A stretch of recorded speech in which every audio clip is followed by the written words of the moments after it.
Hard hat's all about showing up to play hard, doing what it takes to win. If you want to cement legacy, win another. He's your third center. You don't want to pump him up too much, but it's hard not to. This is maybe the most I've ever agreed with you.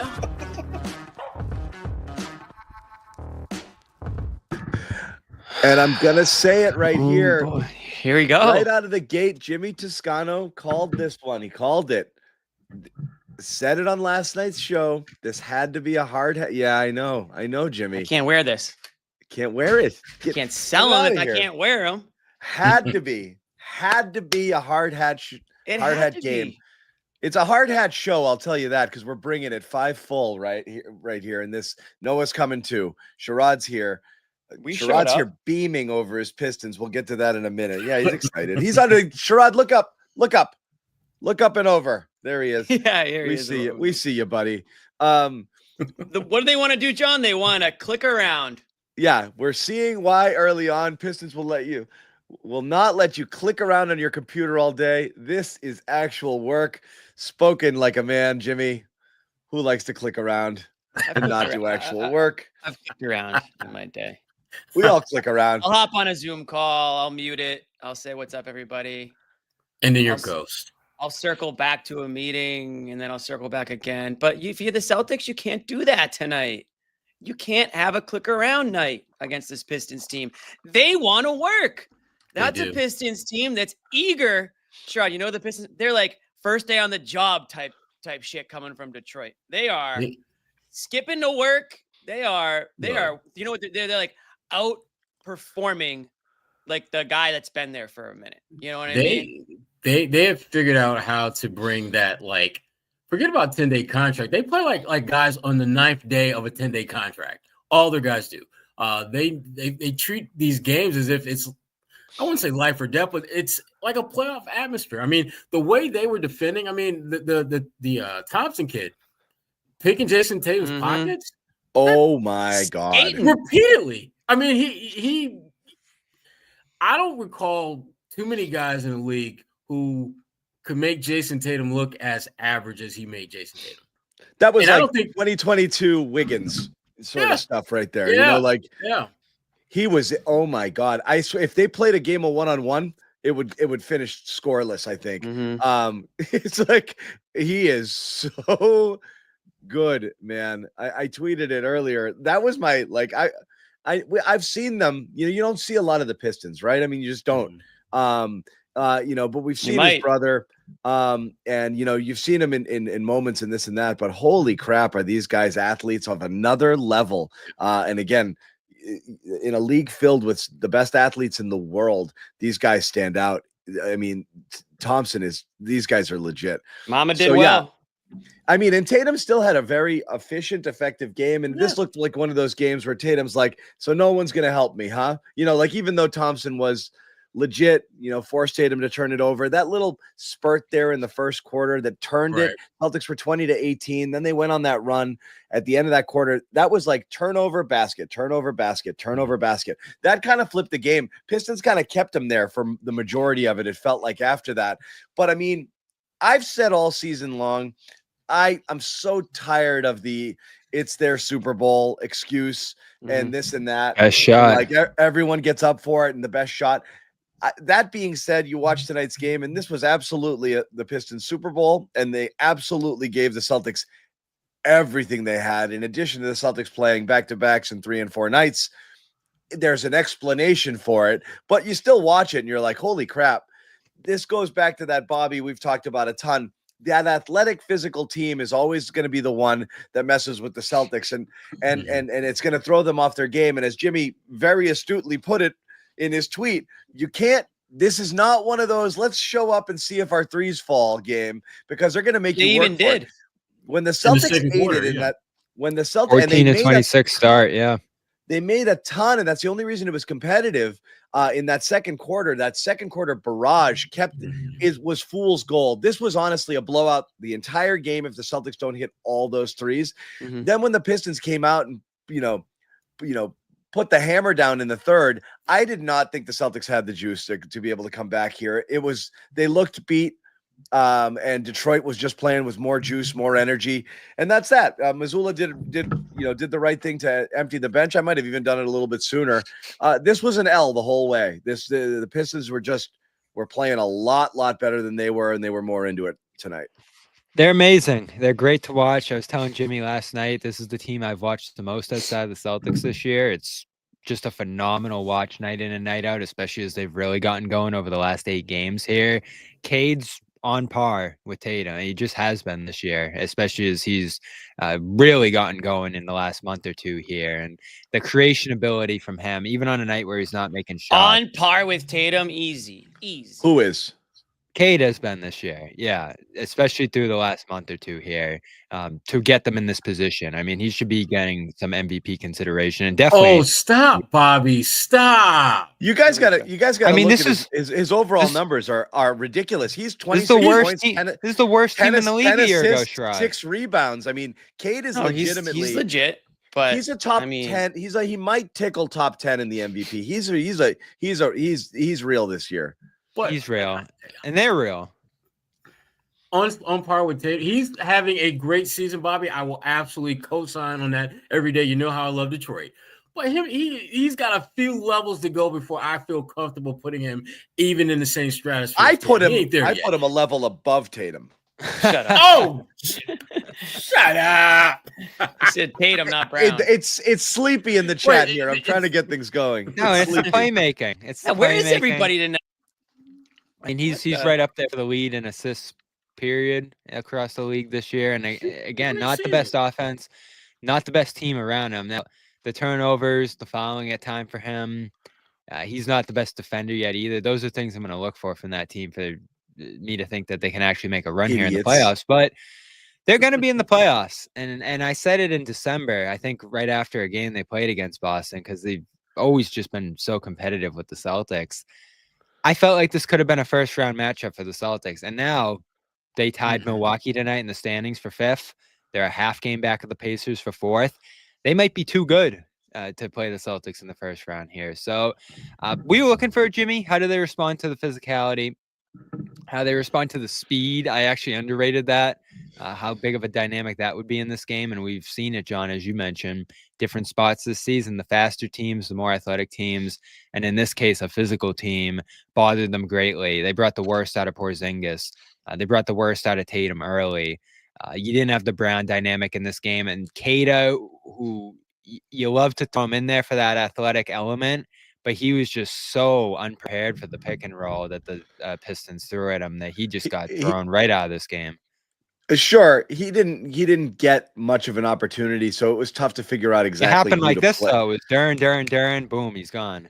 It was but at the end of the day, I mean, Cato was a -2, which was a team high in this. So, it was pretty. I mean, Porzingis is -24 in 26 minutes. We're gonna crap on Porzingis is brutal.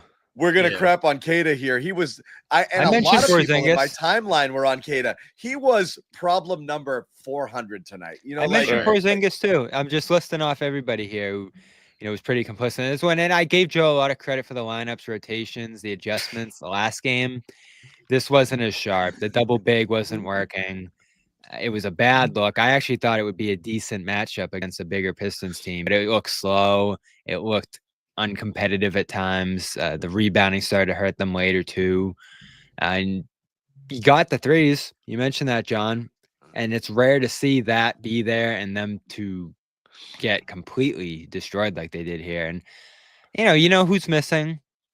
You know what the dynamic was going into this game with the back-to-back. So it's not a freak-out kind of game, but you do jot down that note again, the kind of team that can bother them.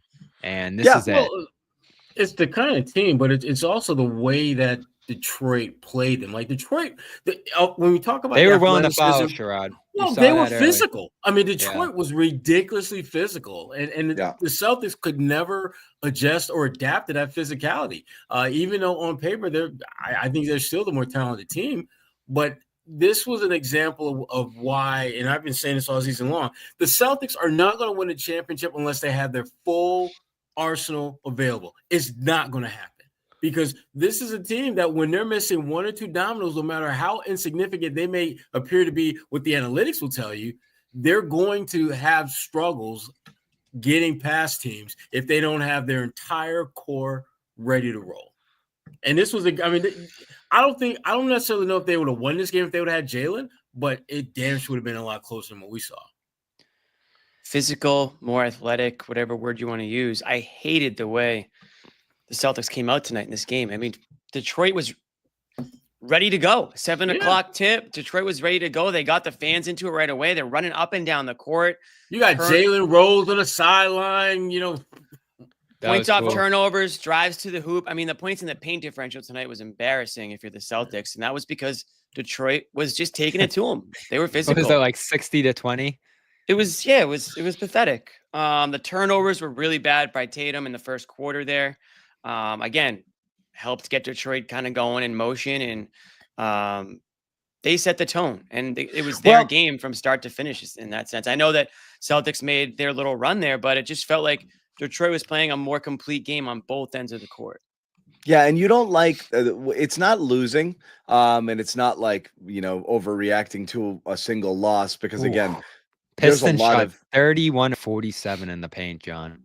Yeah, they killed him. It was a layup line. I mean, you saw Mazzulla every time out he called when he was just giving up easy baskets. But it's the two things you don't love off of these types of losses. And this isn't like a freak out. It's just you never like to see another team have their way, with you and make it look easier. And you really don't want to see players looking bad. And some of them looked really bad. Porzingis, Holiday, and that leaves a little bit of a mark there. And that's the only thing you don't love is, you don't want to look soft. You don't want a team that's playing tough and is physical to bully you, because then you just got kicked around, you run into a hot shooting team, or you run into a night where you're just not hitting them and you don't have the legs and you just run out of gas in the fourth quarter. That's fine. But the Pistons just kicked their ass all night. And again, if not for ridiculously hot shooting in the second quarter, that's a 20-plus point game and over after the third quarter, with Pistons probably go up 30. So again, they were very fortunate to be as competitive as they were by just being unconscious. 11 for 16 from three in that second quarter is insane. And to be tied after that just showed you how much Detroit won almost everything in the margins, and also was just killing them on the boards, killing them in the paint, just everything they wanted to do outside of those threes falling in the second. Celtics got absolutely worked the whole game.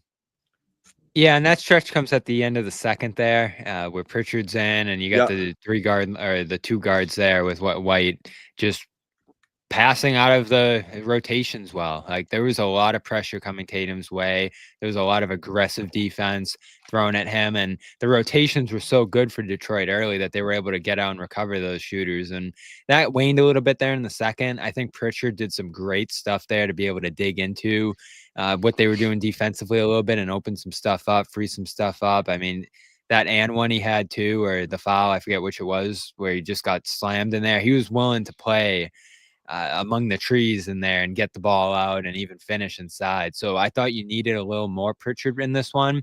You probably needed to go smaller and spread it out and just play with more speed and versatility and stuff like that. And instead, they played bigger in this game, John. And I know that's the reason you don't always like it, is that you can look a little slow. You can look a little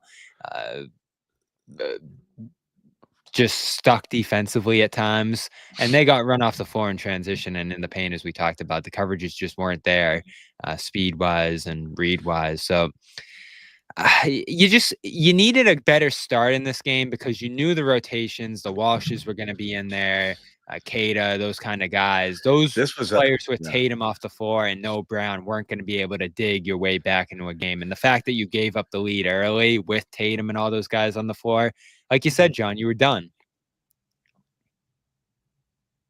Done. You play Tatum the whole third quarter, and you enter the fourth down 11. You knew they were cooked there. It was also a sixth man of the year off between Malik Beasley and Peyton Pritchard tonight. Beasley made his case. Easily.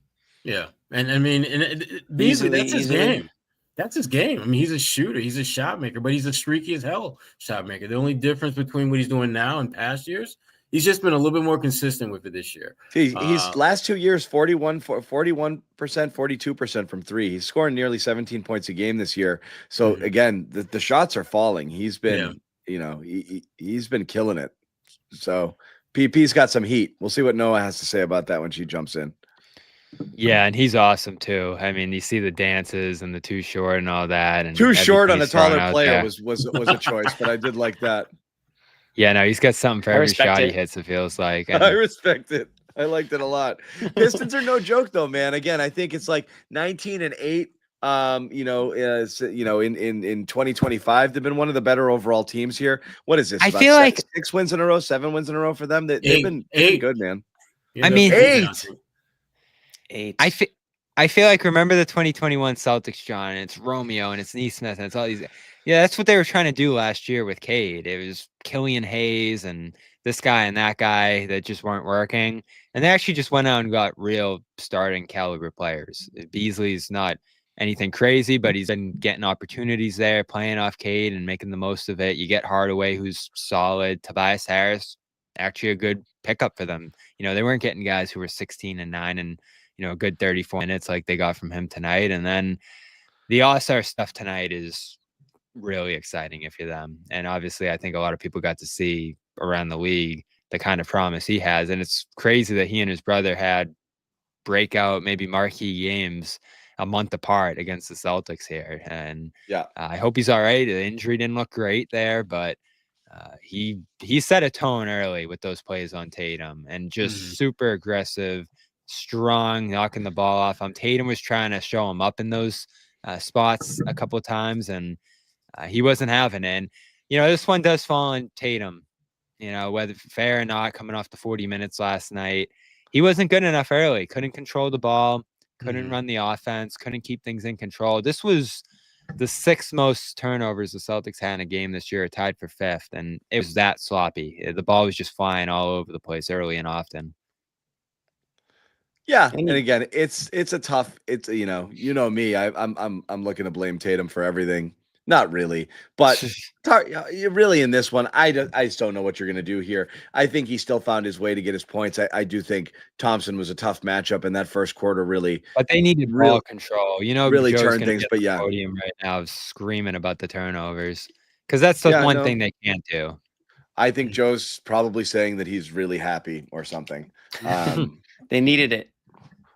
Yeah, I freaking love this loss. I love it. I'm curious what Joe is saying, but yeah, I mean, this is the type of team you really don't want Jalen to sit against because you're looking to match physicality and athleticism. Jalen's the only horse you have there who can do that with a team like this, and didn't have it there. You're missing Luke as well.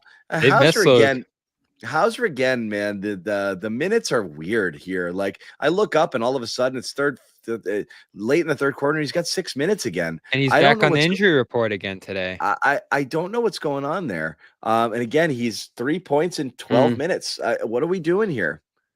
I mean, I wonder if that's injury related or pain related because he played 30 last night. Yeah, he played a good amount last night. Short turnaround, not a lot of time to kind of work out the kinks in the back after that. So he could still just be playing through pain out there, and it might be a situation where maybe he can't be doing back-to-backs if the back is a lingering thing. Yeah, this year. He played 40 last night, guys. By the way, he played 40. Damn, yeah, he played that. That was Tatum. No, Hauser played 40. Yeah, I thought he was in there for 39, and they switched it to 40. That's wild. Wow, that seems kind of unnecessary. That'll explain it. I didn't realize he got up that high. Yeah. Unless this,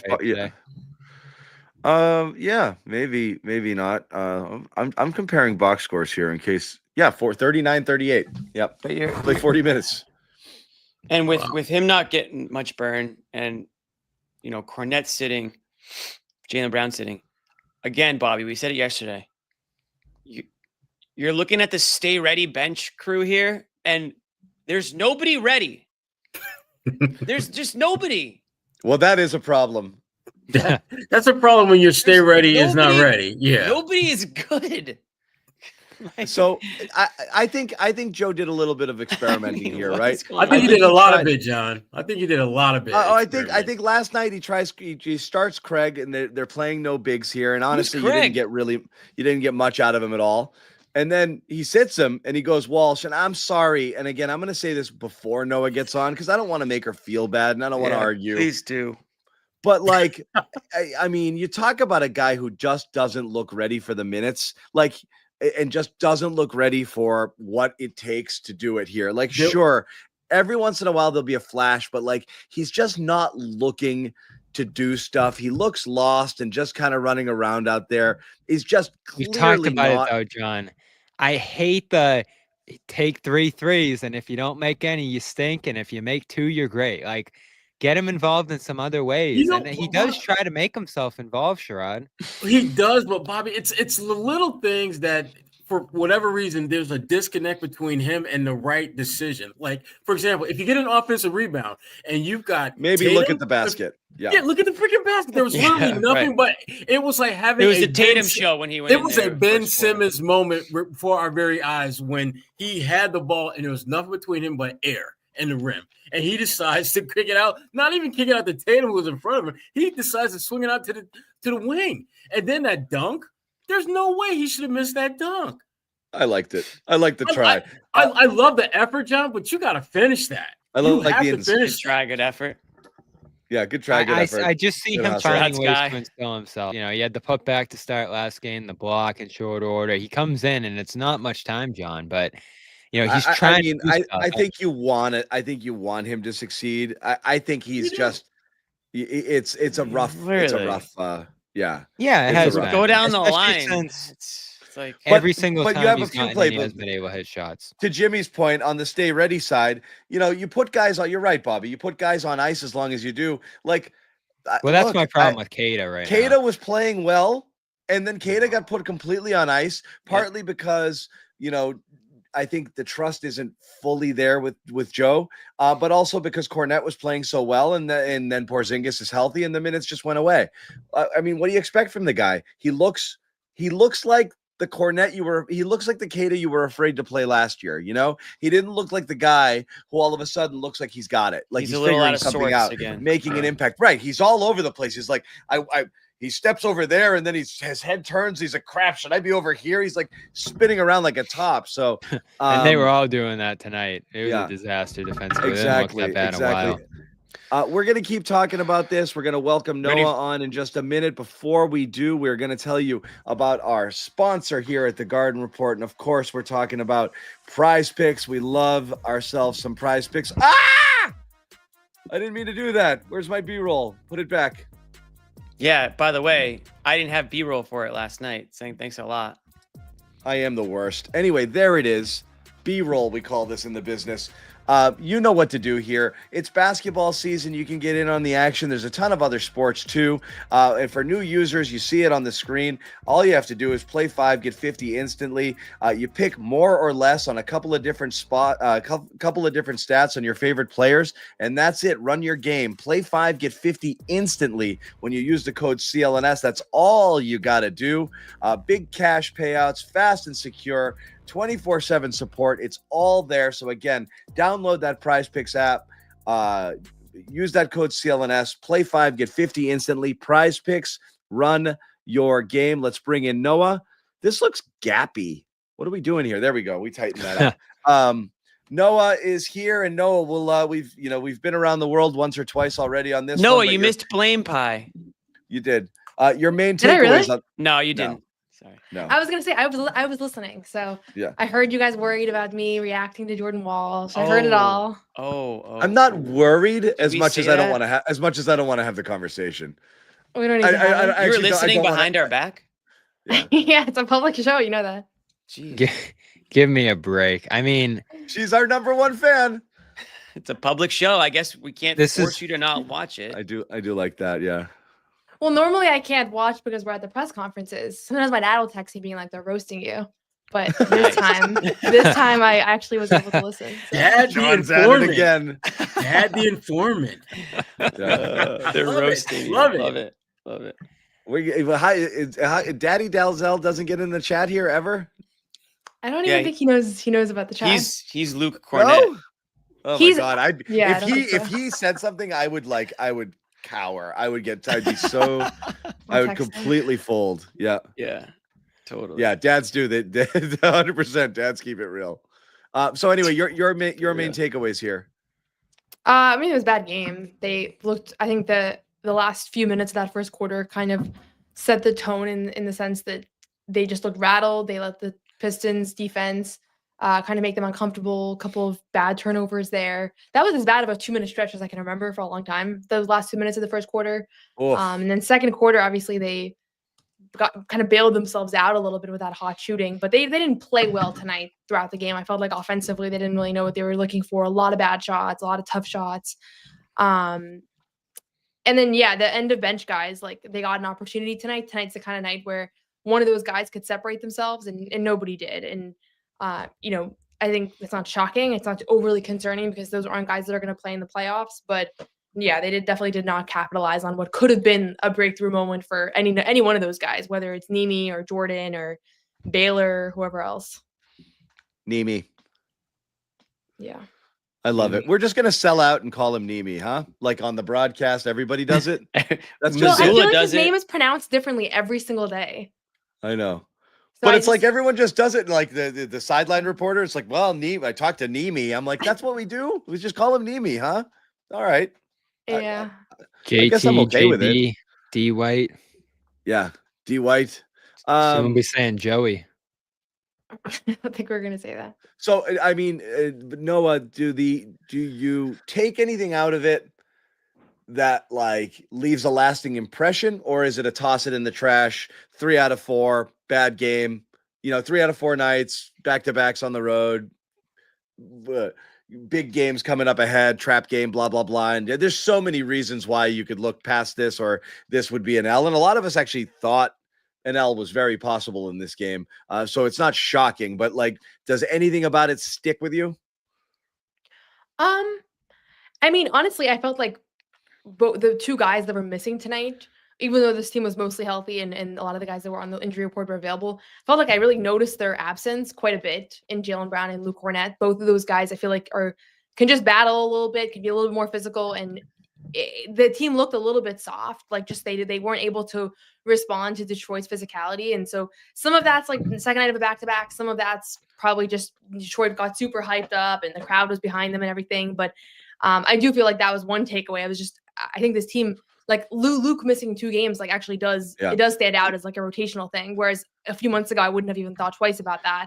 And then I think the only other thing is just the Thompson twins seem to have like another deer of athleticism. This team, yeah, both of them have done it now in a month span, and Tatum in particular. But like there is something to that. So as they flourish in the league, we talk all the time about all the wing stoppers, the Mikal Bridges, the OG Anunobis, who don't really have a great track record of actually stopping guys like Tatum. These guys are terrifying. I think these guys might be on the come up, and maybe in a few years it's going to actually matter when they're in contending teams. Yeah. So, yeah, that's the thing. Is like, but you can't be overly concerned after they've been playing pretty consistently for about a month now.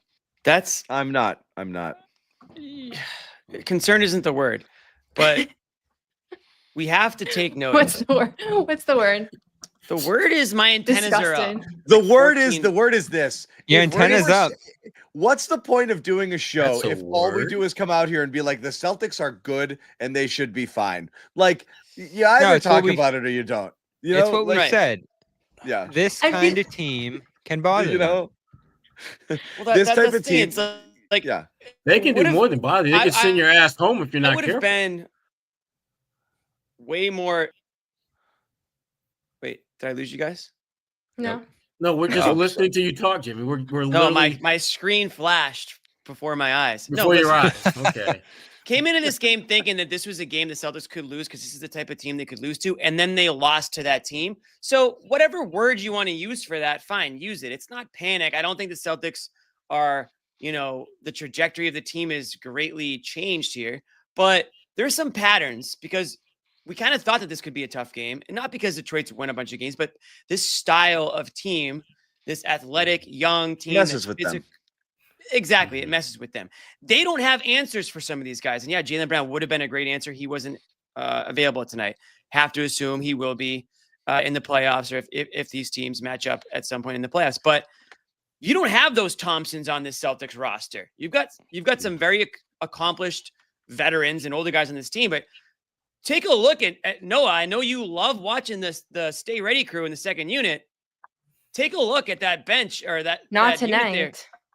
Not tonight, certainly not really last night, not a bunch of other nights. There's not a lot of Come young on, help Jay. on this team. Give me a break with it. How much are we going to keep blaming Jordan Walsh and Kata for I'm this? not blaming Like, them, the but starters there's All no- of it, all the too. blame. You blamed Kata to start the show, first of all, Bobby. I said didn't. Porzingis. I said No, Tatum. no, Oh, what- you yeah, did what not. happened I to said Porzingis tonight? Porzingis. I said Porzingis, and you didn't listen. You said John. Kata. Porzingis, Kata. Tatum. You went off on Kata. That's what I said. Regardless. What was your question, Noah? Porzingis okay? He didn't look right. I don't know if it was Hopefully the he's still illness sick. or, but He was way at one off. point I was like, why is Tobias Harris guarding Porzingis better than I've seen anybody guard him in the last 6 weeks? Like, it's not. Yeah, he Bobby, looked the point is they It don't is have not anybody. Tobias. He looks slow. Yeah. Which Yeah. makes Tobias look athletic, which he's not. Yeah. And again, they are- couldn't really get into some of their longer passing sequences in this Very game true. I like that. because the Pistons were rotating so well. And you know, when you have a coach like Bickerstaff, when you have a guy who's going to really scheme it up and junk it up defensively and throw some crazy stuff at you, that's going to mess with you. And if you're just walking into the game expecting to be able to run some stuff and do some stuff you normally do with guys out, it's going to look sloppy. And I know Joe always talks about it, but when you're not running your offense, it's going to kill your defense. And that's what happened here. Like, they had no chance of stopping the transition game.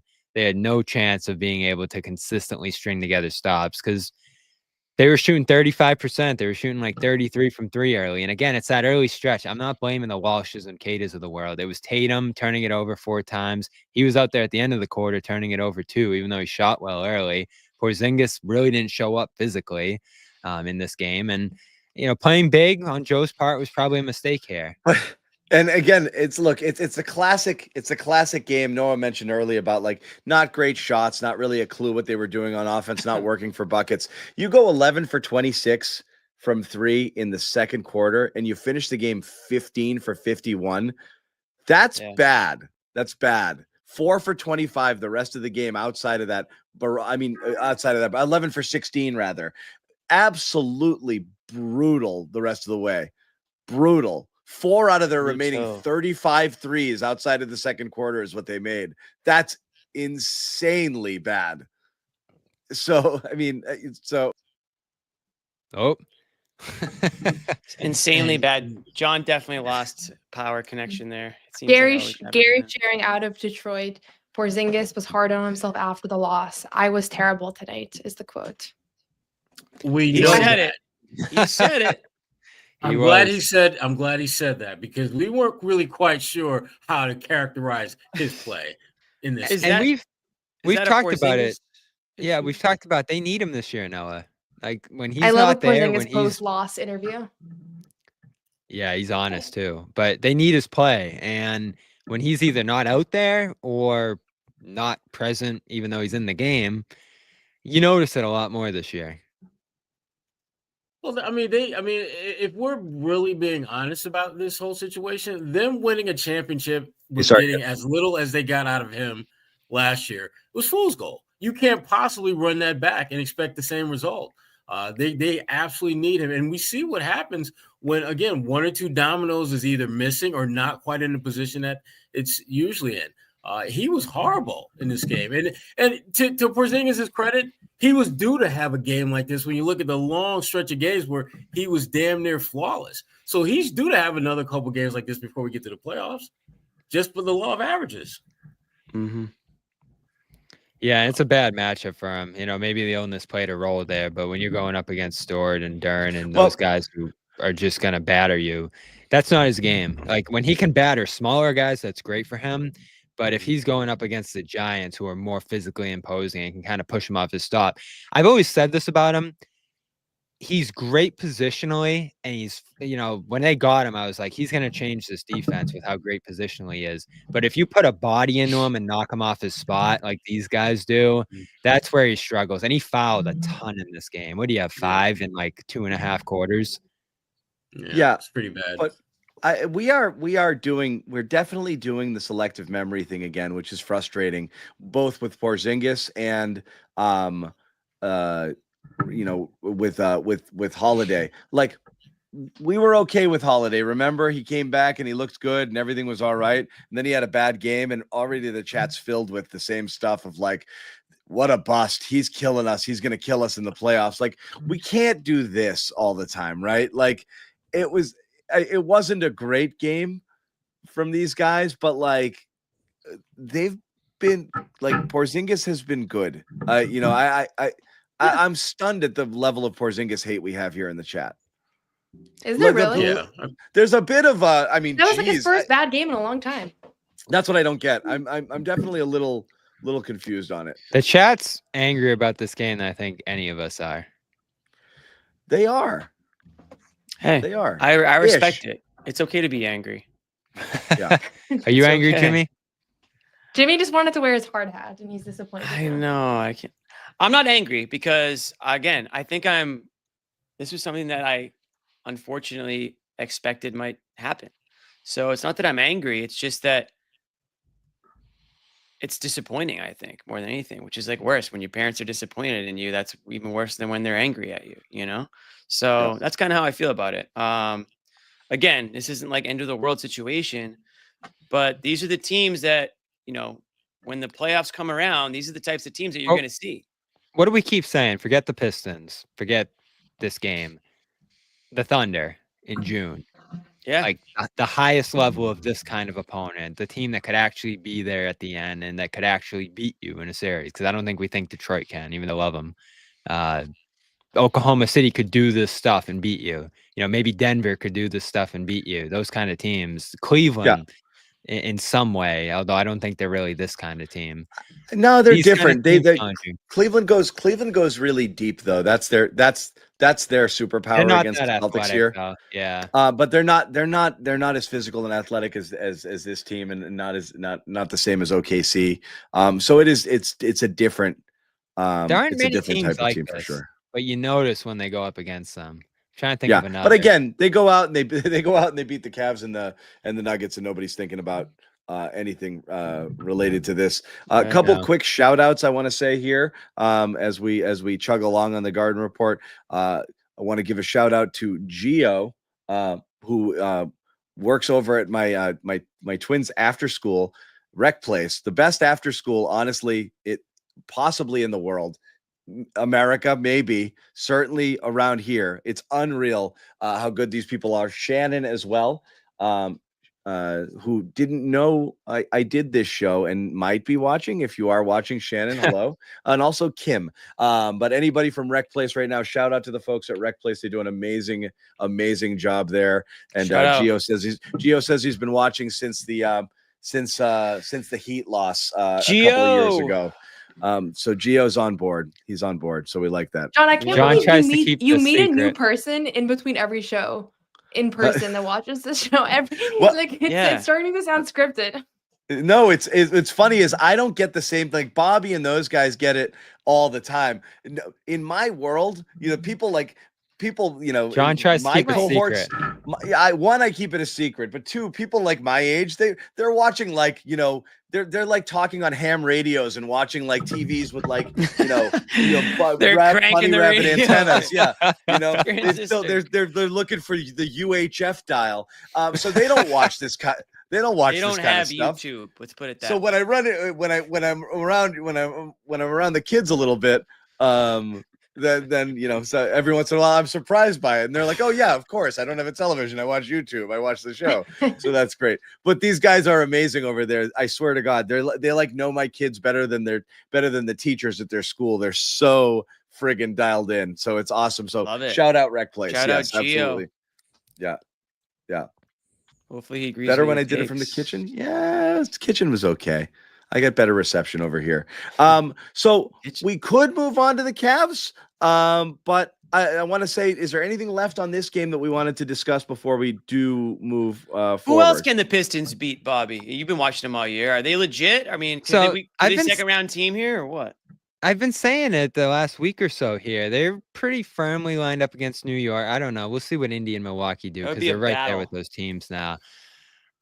The Knicks are so thin and so vulnerable defensively, as we've seen here, that like if the right circumstances align there, you could see it. And then who's to say the Pistons don't, come back to earth a little bit and drop down to 7 or 8 there and be in the play-in. So I've had my eye on this matchup for a while now. It just based on how the standings have gone, they've firmly put themselves in the playoff picture here. It's hard to me imagining them not making the playoffs in some capacity, but that first run is always tough, right? For everybody, you go there, you see what it's like, you get overwhelmed a little bit by maybe a better team.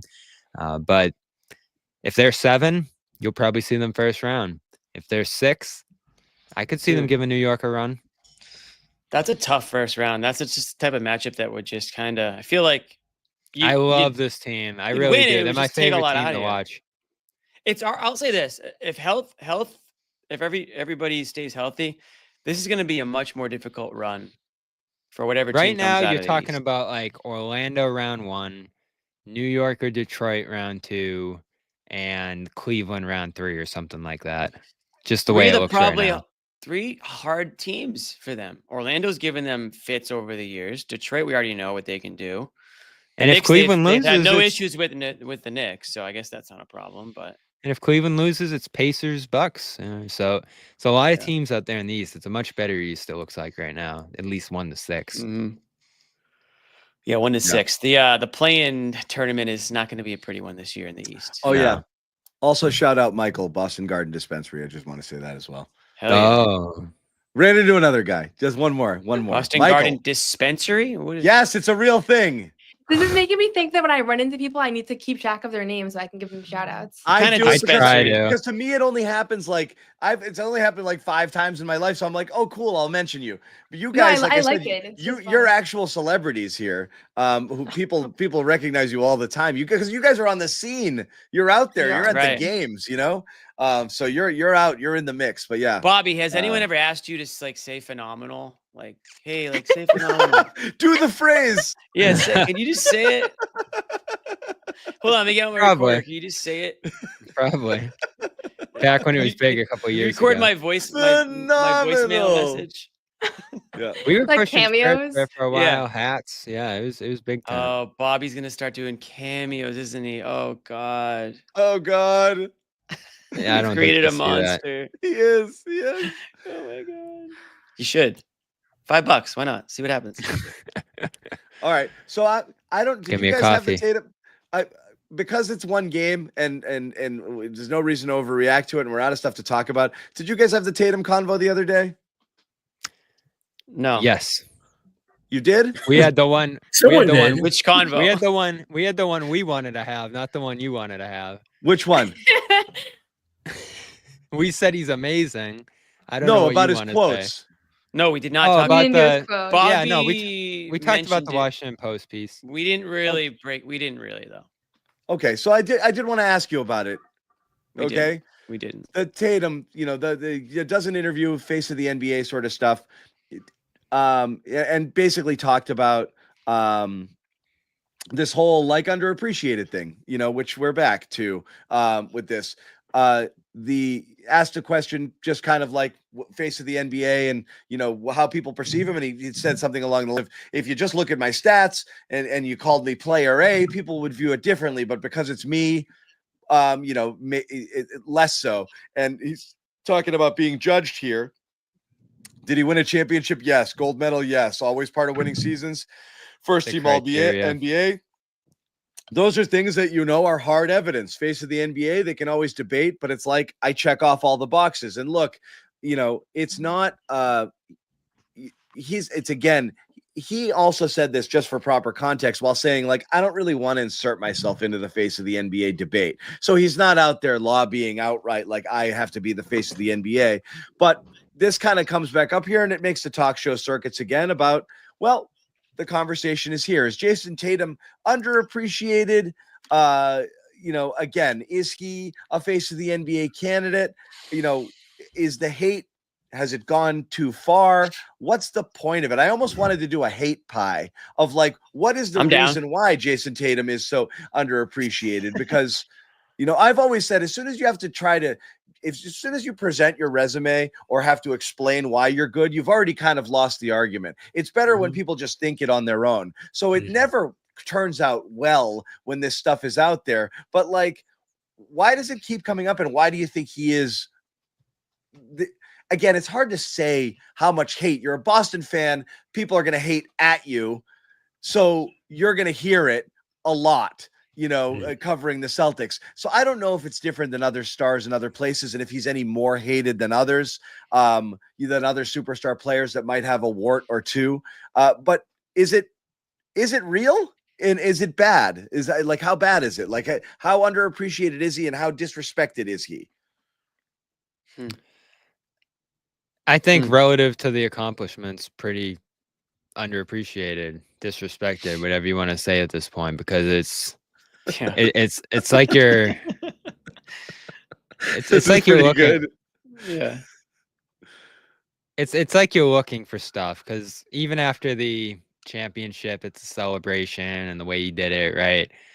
After the Olympics, Olympics, yeah. They win. He doesn't play much, but it's DNPs and this and that whole conversation defining it, as much as that annoyed Kerr. And it's always about what he's not, right? And he's a ton of different things that are awesome. And I don't understand it from a, personality perspective, because that's what you're going to go on with the game. Like, is it, I think you've said it before, John, is it that the game doesn't flash in any single way? And Noah, I think you said yesterday that there's no one exceptional skill that stands out. It's the variety of skills across the board that define his game, rather than one that's great or the best in any category. So he's just pretty steady, and that's what it is. He's not the best. He's up there. There's no single exceptional skill, but he doesn't have the weaknesses. And personality-wise, there's no real highs or lows. He's just pretty steady here. So it's those three things to me, that he doesn't really go high or low too much. Like, it's just pretty consistent, and he's been there forever now at this point. Playoffs, 2018 comes into the league at this point. You're watching them day in and day out. They're always on TV. Like, that's why it's underappreciated, John. I don't think there's a disrespect necessarily, but you're just used to him. He's always there. Okay. So what I'll say is I actually think Tatum's having the best year of his career. I think he's gotten better in a number of areas, specifically the playmaking. And I know I've said this to you guys before. I think a casual NBA fan might be a little bored with him because he does kind of lack that. And we've seen a little bit more of it. He's a little bit more emotional this year than he has been in past years. He gets a little bit more fired up for things. He kind of, he's certainly not like pumping up the Hawk scuffle. Yeah, he's got little things here, little things there. The post-game press conferences, we don't need to rehash any of them. We know how painful they can be. Off the court, he can be a little tame. He's a great guy.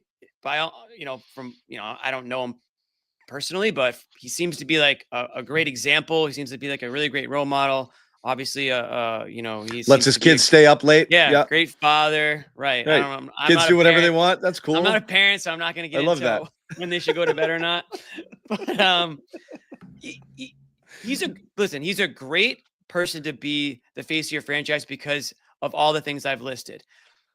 But if you're looking for a face of the NBA, he kind of lacks that superstar power, that whatever that it factor is. There's something that he just doesn't have. And I think that just is who he is. And I think he's probably accepted that. And I think that's what kind of goes into some of the comments he makes. He's like, listen, I know that people aren't going to maybe appreciate me the way that maybe they should. And I'm okay with that. It's gotten me this far in life. I know what I do. My teammates know what I can do. But I said this before, and John, I'll let you talk, but I said this before. I've never seen a player win an NBA finals, win a gold medal, and then his stock somehow takes a hit, like on a national level. And that Doesn't make feels like, because he didn't what play happened. well in those. Exactly, in those but still, it like rarely ever Yeah. happens So, that way. But that's how high this the is- standard is for him. This is where I put it. I always throw this one out here because I do think it's parts corny, parts personality, like press conference, whatever. That's superficial stuff. It has nothing to do with That's whatever. internet stuff, though. It's fine. It's just like that's why Internet is there's real. hate. If you want to not like somebody, you'll find reasons. As far as the game goes, as you said, is not a dead-eye shooter, not insanely athletic, high-flying, acrobatic. So that stuff doesn't capture the imagination. He's not like a Luka level passer, with the dropping all of these dimes all over the place. He does everything really well, but he's like a B plus or A minus instead of like. It's like a decathlete instead of like the fastest man in the world. You know what I mean? It's like that captures the imagination a little bit less. It's like This you're is the a one 4 in on the everything play- in Mario Kart, kind of. Yeah, on the play side, this is the one thing that I think jumps the most. It looks like sometimes he's trying as hard as he possibly can and can't score. It's not just cold. It's can't get by this dude, can't get to his spot, can't get his shot. People see games like that with him. And it doesn't happen all the time. He also has plenty of games where he does whatever the hell he wants. But people see enough examples of this, and throughout the finals, he can't get the shot he wants, and he can't hit it consistently enough. So if he was like a scorching, like KD level one-on-one scorer, where it doesn't matter what the defense, he's just going to rise up and hit it, and that's that. And you just have to, take your punishment, go home. That would be fine. But he doesn't have that in his game. So people see too many of those 6 for 18 games. And even though the rest of the stat sheet looks good and he's a plus 24 and played good defense, people walk away and like, I wasn't that impressed. And I think that's what it comes down to. Isn't that across the league, though? I mean, how many guys? Of course, you look at every superstar, they're going to have those down. Right. I think that's the thing that people see nationally. They'll see a game or two where they'll be like, this is your king. And they're not impressed by it. Because of some things like that, they're not looking at the big picture. They're not looking at 82 games. They're looking at snapshots. And in those snapshots, you see games like that where you're like, Tatum just got bottled up. Like this guy, he can't get. And that's what they see. That's what I think. That's what I think. Those small examples. Yeah.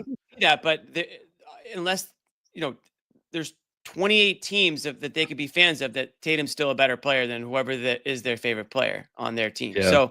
There's a lot of haters out there, and I said this before. If you're a Celtic, you already have a lot of haters because the Celtics are an organization that has been at the top for many, many, many years, and they're going back to the days where John was watching it. The 40s, like the 50s, the 60s, 40s. George Mikan. Yeah, right. So there's a lot of Pettit. Oh my god, ass down. those guys could hoot. Koozie.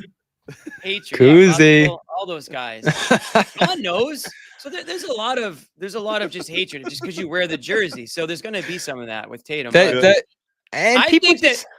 think he is underappreciated on a national level. Yeah. I think Celtics fans appreciate him, and I think you can make the case that maybe Celtics fans sometimes overappreciate him. But I think on a national level, he gets a little bit more criticism or hatred, whatever word you want to use, than maybe he should. And I do think he has one of the best all-around games. The efficiency thing's wrong. He's having the 3rd most efficient season of his career, and it's like tied for 2nd. What do you mean it's most efficient? Yeah, but that's based on him, though. His true shooting's down over the last couple of years. His EFG is down. His overall field goal percentage, his 3-point percentage, he's getting to the line a little bit less. Like he's dropped a little. I mean, we're talking small margins. This is tied for 2nd most effective field goal percentage season for him. No, it's and not. Last year was his most efficient. No, it's not. His EFG and his true shooting percentage are down this year over last year. Last year, but it's still tied for his 2nd best ever. I don't think so. Anyway, I was looking at the numbers today. I think it's down a little bit, but again, he's getting to the line more than he was earlier in his career. So those numbers on the true shooting at least are going to be up, but he's not. He hasn't been as efficient this year scoring. So again, you see those games where you come away from the box score and 7 for 21. It's like, well, whatever. But Noah hasn't talked. No, I was just gonna say, Bass. we kind of did have this conversation last night. We did. But No, we I just think didn't. there's two things at Yes, play. we did. I One, don't know how you don't remember it, Jimmy. I was the host. don't- We didn't talk about this. what are you talking about? We mentioned it, but we didn't have a full-on. We We did at had a least very 30 long minutes on it. conversation. You did 30 minutes on it? We I think had so. the same exact conversation. We literally had this last night. conversation. I'm happy to have it What? again. We have new voices here. I was literally hosting. I don't remember any of this. Did you fax my dog the entire conversation, Jimmy? I guess Faxed so. my I'm dog gonna the have to entire watch thing. it back and find out what I said.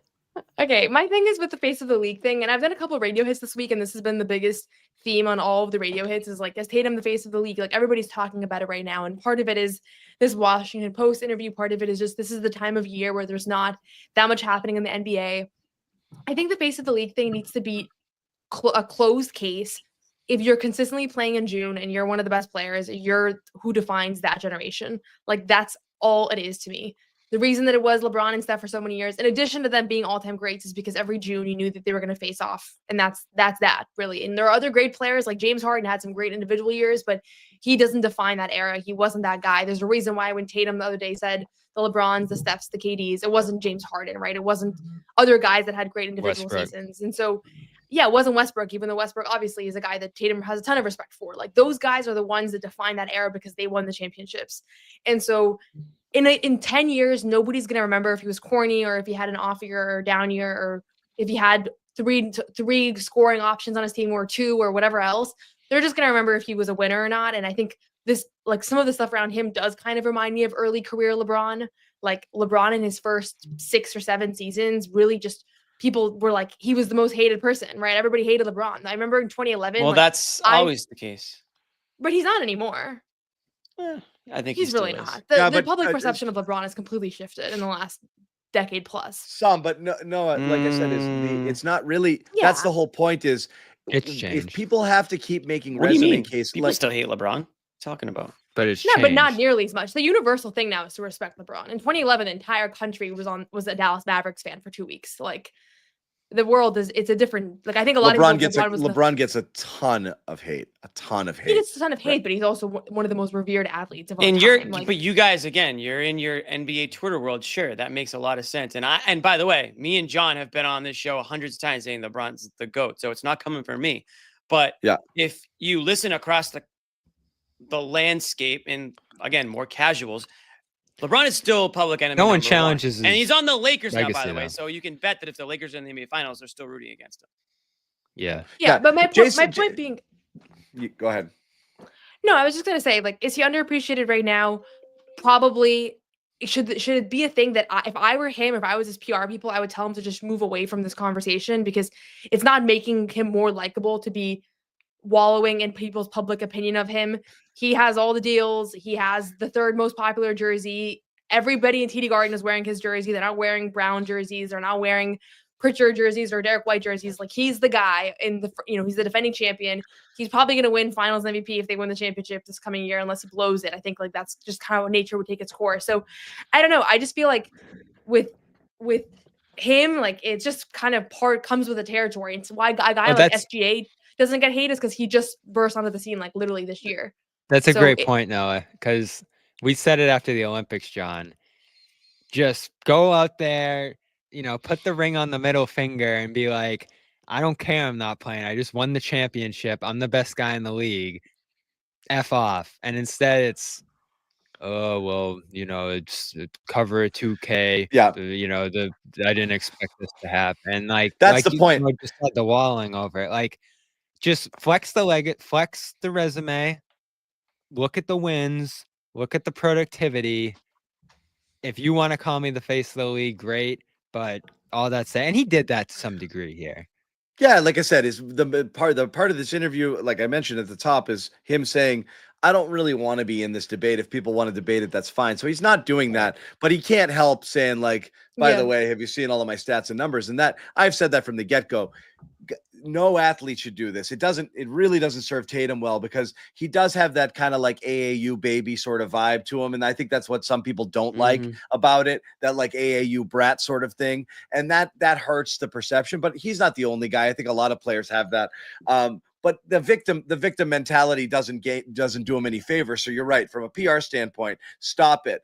But to address what Noah had said is, you're right, Noah. That's the point. Like, you can put forth the resume and like it should speak for itself, but it doesn't matter if the people are going to keep saying and thinking what they think. Like I use not quite the same example, but I use KD's example of, no matter what he said or did, or no matter how rationally you looked at it, the entire world, the internet or whatever, believes he took the easy way out, joining Golden State to win a championship. And he's been trying to get people to think differently on that forever. And any sensible argument you can make, which is like, are you kidding? He's a free agent. He can do what he wants. He won the friggin' finals MVP. He was the best player on that super team. Like, they don't win without him. All of those things are true.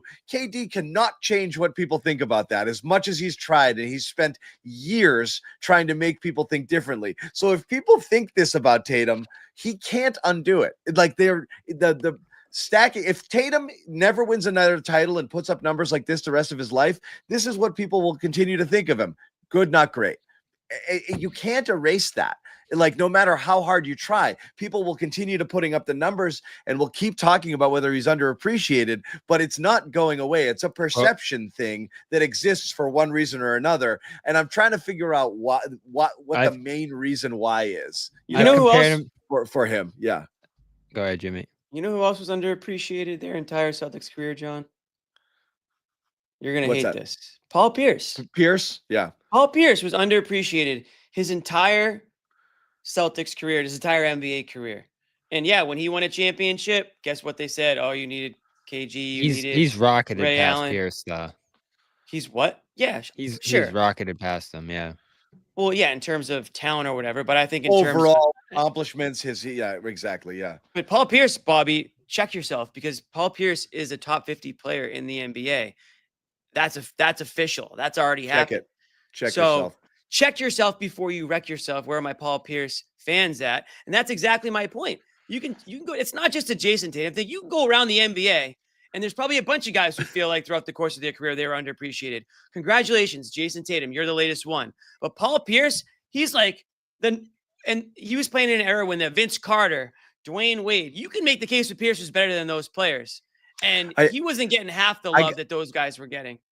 I got to put this up. This isn't the media. It's not a media creation. It's the people who think maybe he was this. top 75. Maybe I should check my. Yeah, the I don't know who debate. I don't know who debates it because we're bored, and it's good talk show fodder, and that's why it comes up from time to time. This is not a media creation. The media is not hating on Tatum. In fact, the media, generally speaking, gives Tatum a crap ton of love. Tatum is.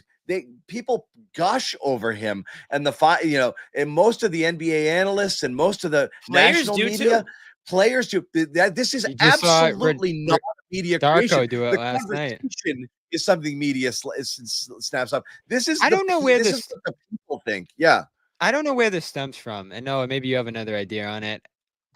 It seems to be a Twitter thing, I guess. The media puts them in the All NBA first team every year. The media votes them top 5 MVP every year.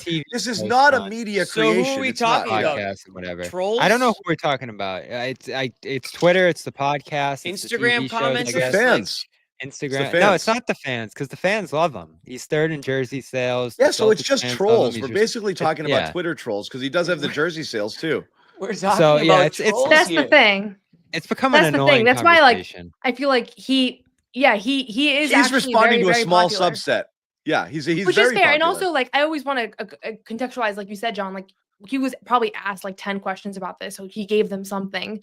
That's always what's hard, where it's like there's a quote and we don't know exactly what led to that moment. I just think he's actually very well liked, and I know the underappreciated thing. He said he feels underappreciated.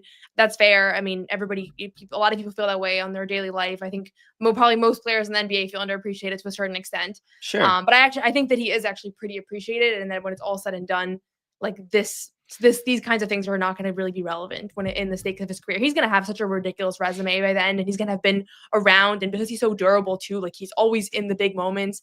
Think about how many moments he's already been a part of, and he's just, he has another decade left. So that's kind of my point there. We just can't have nice things anymore, in this world. So it doesn't matter how good you are, whether it's LeBron, whether it's Tatum. Name a player. Yeah, sure. I guess SGA hasn't gotten his yet. He's in a small market in OKC. Not a lot of people have discovered him enough to hate him, but I'm sure that'll happen at some point. He'll do something.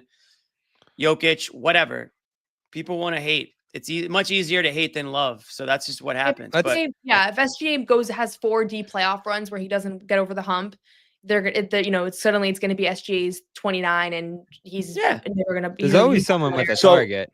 Let me move the conversation quickly into this direction, and then we can wrap here. So I do think it's a tired conversation. I think Tatum gets plenty of respect based on his accolades. He's consistently making All-Star, All-NBA, first team, All-Star, top 5, even though he finished 6th last year in MVP. It's not a media created issue. People respect him. The fans like him. They buy his jersey. It's probably a small subset of online trolls that love hating on stuff, and he is a target for some of the reasons we've mentioned. That's fine. However, what does it take? And can Tatum do anything other than continuing to show his current resume? Can he do anything to elevate him to the point that the conversation cannot be had anymore? Is there any tweaks to his game remaining to get him there? Because here's what I believe, and this is where the Boston fans separate from everyone else. I believe Boston fans are constantly 2 years ahead of where Jason Tatum actually is. Like they're saying, oh my God, look at his playmaking 2 years ago, and it wasn't all the way there. And it's starting to get there now, and now it's overreacting like he's dropping 10 dimes a game. It's not. It's good now. Like it's better. Now you can see the passing, but it wasn't there before, but people wanted to see it. So I always think that Boston fans might have inflate where he is in his overall continued development or his overall game by just a little bit. But there is still room for him to potentially shore up some of the very few things he has not going in his favor and get to the point where it's hard to not talk about him as an MVP favorite or a top 2 candidate every year, but he's not. And honestly, not only is he's not particularly close to Jokic and SGA this year. He's probably closer overall to the guys who are going to finish.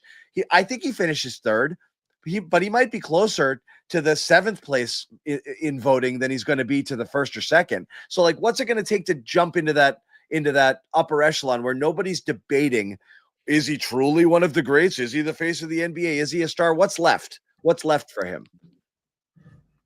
I think if he has a playoff run kind of similar to 2022 until the finals, where he's kind of consistently outperforming opposing team stars and he's shooting efficiently and he leads them to a championship, this chapter of these debates are going to be over. I think the way that things went down last year, where he really struggled from the field and then had the Olympic stuff and all summer was just chatter about that, and he kind of didn't get the benefit from a narrative standpoint that you would normally get from winning the championship, even though he had a really good playoff run in a lot of ways.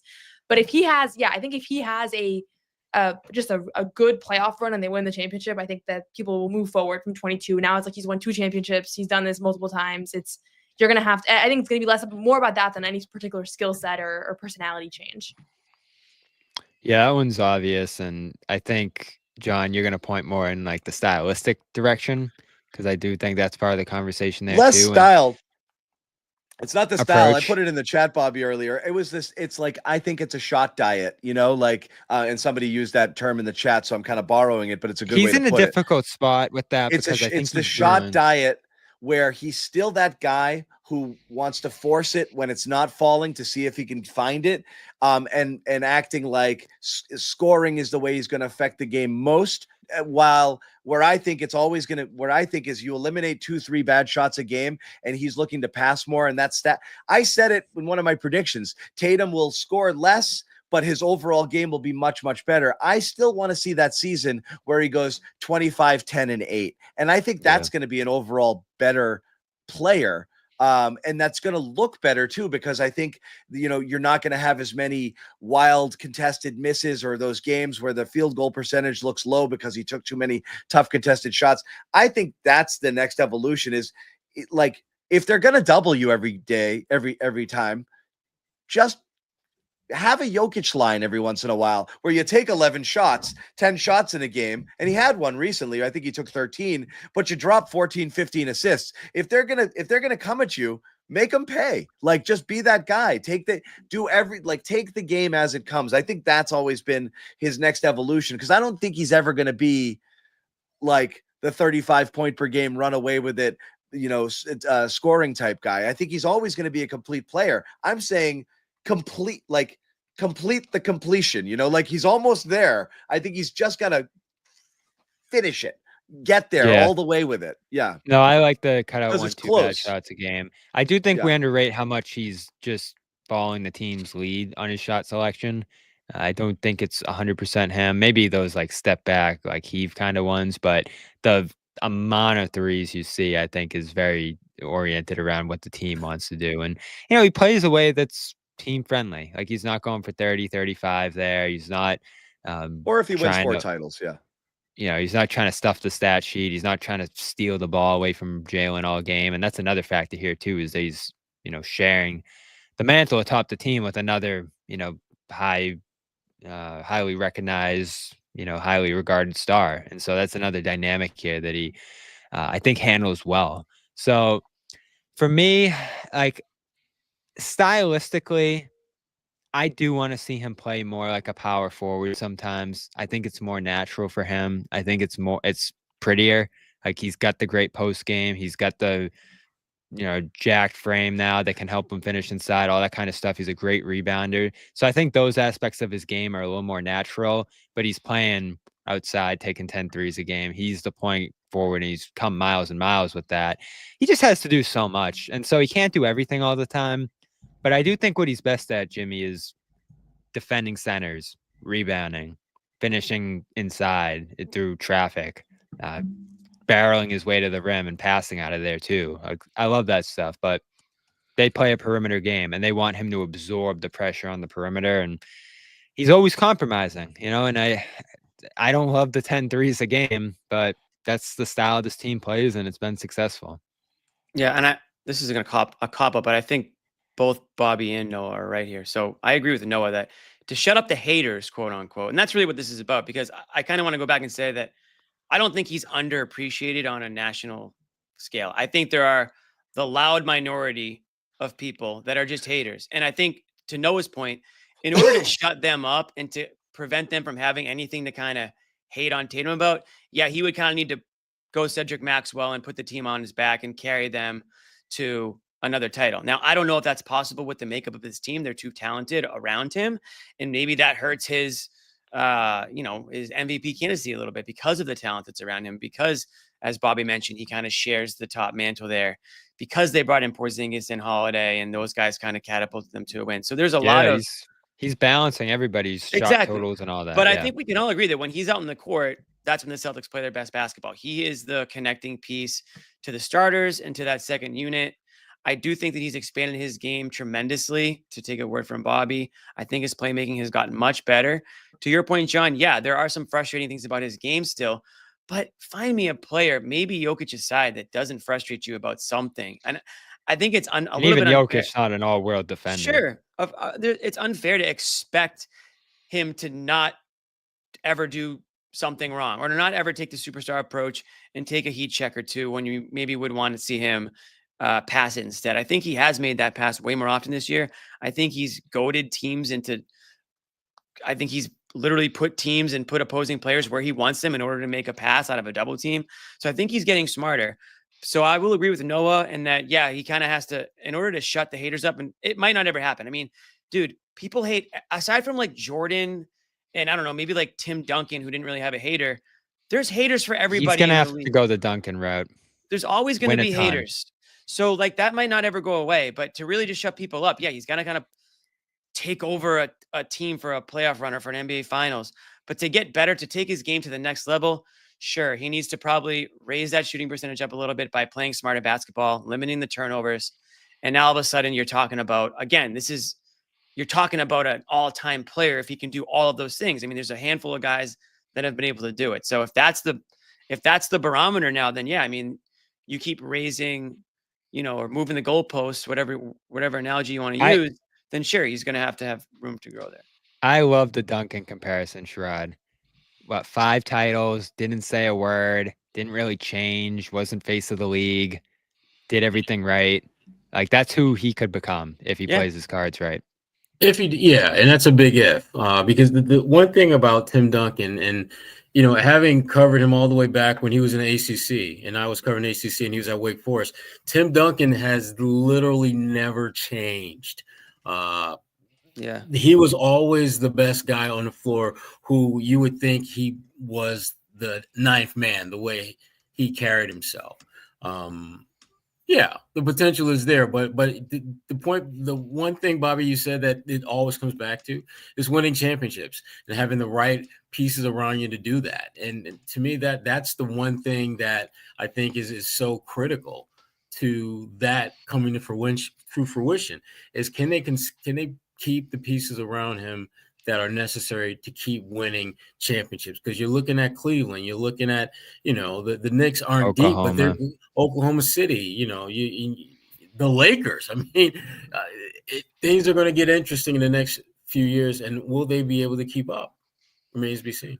I'm getting hate for my LeBron take, but that's not a hot take. There's a lot of people that think LeBron's the GOAT. It's either MJ or LeBron. And I will say this, there's a lot of players in the NBA today and a lot of players that are coming into the NBA in the next 10, 15, 20 years. It's going to be all those people saying that LeBron's the GOAT, and the whole narrative is going to change again. And that's just the way it goes. Before Jordan, it was somebody else. And after Jordan, it'll be LeBron. And I don't know if there'll be somebody after LeBron, but it's hard to look at LeBron's stats from start to finish. Talk about a guy that had expectations.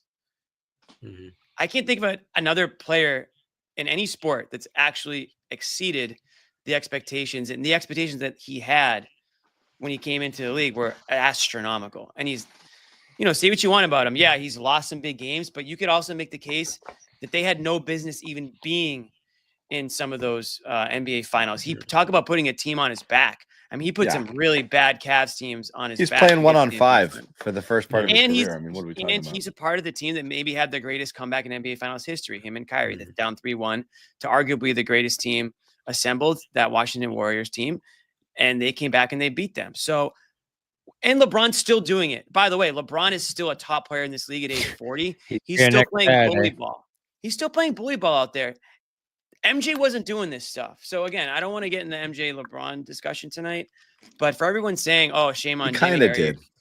Yeah, you kind of did. You kind of just went there. I know, but I don't want to go further. But because I'm reading the comments, and people all we want to know is, will you remember that we had this conversation on Friday? No. Yeah, that's what I want to know too. It's no. The past, you guys understand the past is not even real, right? Like all that matters. We're doing it again. Okay, on Friday, I'm doing the hate pie. That'll be it. That'll be the new wrinkle. So that wraps it up for this stuff. As we said, we do have fun games coming up. Quick reminder again, our sponsor, Prize Picks. Check that out. Sign up, play. Promo code CLNS, new users. Play 5, get 50 instantly. It's all you've got to do. Check us out on Friday. The crew will be down at the Garden as the fourth and final meeting between the Celtics and the Cleveland Cavaliers of this season. Celtics have won 2 of 3, and then you've got Denver. Hopefully we will see Nikola Jokic play in this one, because he did not play when the two teams faced off in Denver, even though we flew Bobby out there at great expense for that game, and it did not. He had a great time still, I think. Did not materialize. Yeah, we saw Jokic's brother on the wasn't elevator. There some, that was crazy. Wasn't there a woman in the chat trying to get you out to Colorado last year? Yes. Like who super she was chatted put them up and in tried a house. She's going to put them up. Yeah, me and Joe. I forget who that was. You saw Jokic's brother? Sounds like an interesting night. Jokic's brother on the elevator. That was the OKC trip too, which wasn't pretty for them. And that game wasn't great either. But they won. So I don't know. I'm high on them right now. I think they're gonna win Friday pretty decisively. I think it's a good matchup for them. It'll be tough, but they'll get up for that one this game. 7-game homestand begins on Friday, I believe. Wow. Mm-hmm. Rob, I have to. That kills me. I have to wait an hour for you guys to get on the show. Yeah, that sucks. We've been on like every road game anyway, so I know it's just killing me. Just speed it up. Okay. That's why I was going to skip this game, but I didn't want you, Jimmy, and Bobby to have the same Tatum conversation, just the three of you. So that's I wouldn't have even known. Forget Jokic. 1 week from today, John, are we going to see Rob?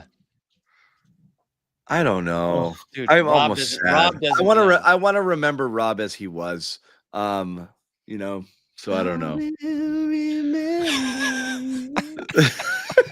I do. Are we going to sing that on Wednesday? I am. Oh God. We'll do a tribute. Rob Stonk I'm- is in the building, hopefully. Yeah, it's like it's why I don't watch. It's why I don't watch sequels of like movies that come out way too late, like Zoolander 2, or I'm like I want to remember. I don't want to sully the memory of what Dumb once and Dumber was. 2 or whatever. Yeah, you don't want to watch that stuff. Never. Rob 2 is not. Nobody wants to watch Rob 2. Well, I don't know. He came out okay. Then he had a weird like concussion, and then he was out for like I don't know. And now he's a DNP like almost every other game. Every game, it's brutal. It's brutal. So who knows if he plays? I don't know. I miss him. I miss the guy. Give him a ring. Hey. Give him an honorary ring. If He gets the honorary ring. If that keeps up, he gets might be available. John, he might be available at some point. Yeah, We'll him and see. Smart, We'll see. Brogdon, they're all coming back. We'll see. Check out Noah's stuff on Celtics blog. Check out Bobby Manning on CLNSmedia.com. And of course, you should subscribe to Sherrod's Substack if you want the latest and greatest on the Celtics and all news in and around the NBA. And Jimmy Toscano, go watch him play some music. Why not? That's right.